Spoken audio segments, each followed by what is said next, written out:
Hello students, एडुबिला point channel में आपका स्वागत है। आज हम करेंगे क्लास 7 के हिंदी की वर्कशीट नंबर 35। तो चलिए शुरू करते हैं आज की वर्कशीट। लेकिन इससे पहले मैं आपको बता दूं कि अगर आपने अभी तक हमारे चैनल को सब्सक्राइब नहीं किया है तो प्लीज़ सबसे पहले चैनल को सब्सक्राइब कर लीजिए। उसके बाद बेल आइकन का बटन भी दबा दीजिए ताकि सारे वीडियो के नोटिफिकेशन आप तक पहुँचते रहें। तो प्यारे बच्चों, आज हम तत्सम एवं तद्भव शब्दों के बारे में जानेंगे। आप जानते हैं कि तत्सम और तद्भव शब्द क्या हैं। तो हमने शब्द में पढ़ा है कि उत्पत्ति के विचार से शब्द के 4 भेद होते हैं। शब्द की जो उत्पत्ति हुई है उसके मतलब कि उत्पत्ति के विचार से शब्द के 4 भेद होते हैं: तत्सम, तद्भव, देशज और विदेशज। तो इन चारों में आज हम 2 शब्द के भेद पढ़ेंगे, तत्सम और तद्भव। तो चलिए देखते हैं। तत्सम मतलब तत् जोड़ सम, तत् धन सम, 2 शब्दों से मिलकर बना है और ये संस्कृत के शब्द हैं। इस शब्द का अर्थ होता है उसके समान। तत् मतलब होता है उसके और सम मतलब समान, मतलब उसके समान, अर्थात संस्कृत के समान। हिंदी में अनेक शब्द संस्कृत से सीधे आए हैं और आज भी उसी रूप में प्रयोग किए जा रहे हैं।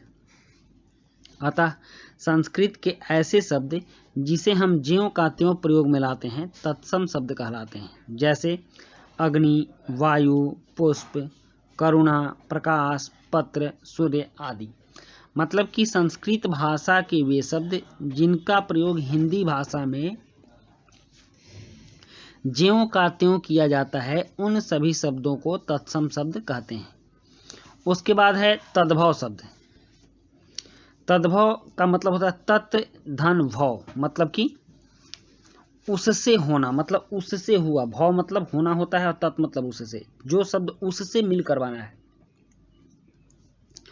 तो तद्भव शब्द का अर्थ है उससे होना, अर्थात संस्कृत शब्दों में परिवर्तित होकर बने शब्द। संस्कृत शब्दों से परिवर्तित होकर संस्कृत के शब्द जो थोड़े से परिवर्तन के बाद हिंदी में प्रयोग किए जाते हैं उन्हें तद्भव शब्द कहते हैं। जैसे कि हिंदी में अनेक शब्द ऐसे हैं जो निकले तो संस्कृत से ही हैं, पर उनके रूप बहुत बदल गए हैं। अतः संस्कृत के जो शब्द आज परिवर्तित रूप में मिलते हैं तद्भव शब्द कहलाते हैं, जैसे आग, पता, सूरज, फूल आदि। तो आज हम नीचे दिए गए तत्सम शब्दों के तद्भव रूप लिखेंगे। तत्सम शब्द हो गए संस्कृत भाषा के शब्द, और तद्भव उनसे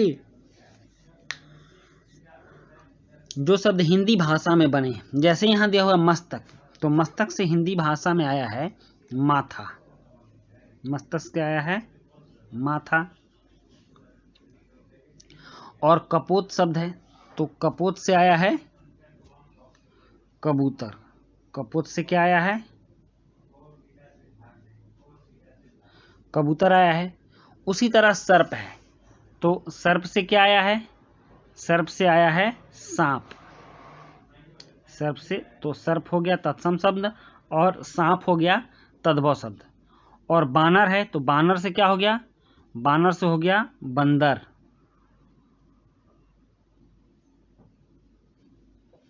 बानर से हो गया बंदर।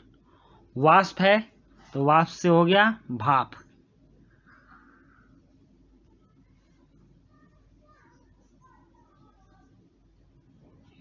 वाष्प से भाप हो गया। हस्त है, तो हस्त से हो गया हाथ। और धैर्य है, तो धैर्य से हो गया धीरज।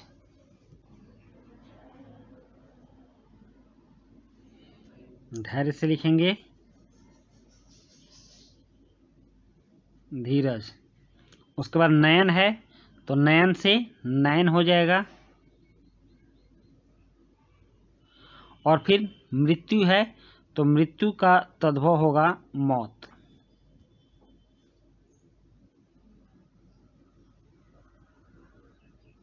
मौत।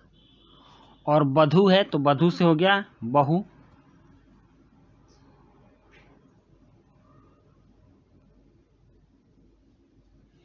संध्या है, तो संध्या का हम क्या लिखते हैं? साँझ लिखते हैं।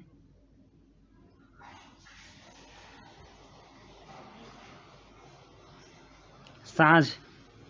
क्षेत्र का खेत लिखते हैं। चंद्र का चांद लिखते हैं।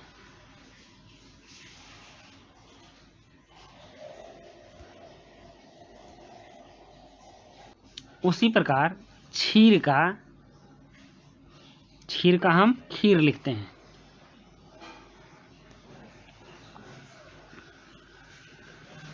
और कूप का कुआं लिखते हैं।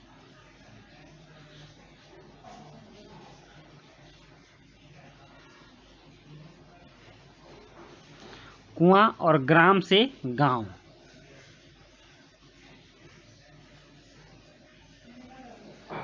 घट से घड़ा।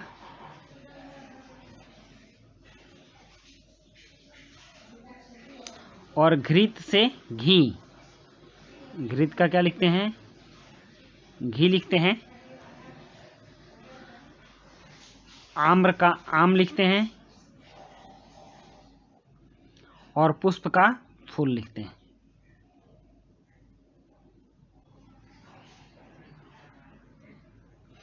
तो इस तरह से इन सभी तत्सम शब्दों से हमने तद्भव शब्द बनाए और ऐसे ही हम लोग हिंदी में इसका प्रयोग करते हैं। तो बच्चों, इसी के साथ आपकी वर्कशीट कंप्लीट होती है। मिलते हैं नेक्स्ट वर्कशीट में। Thank you.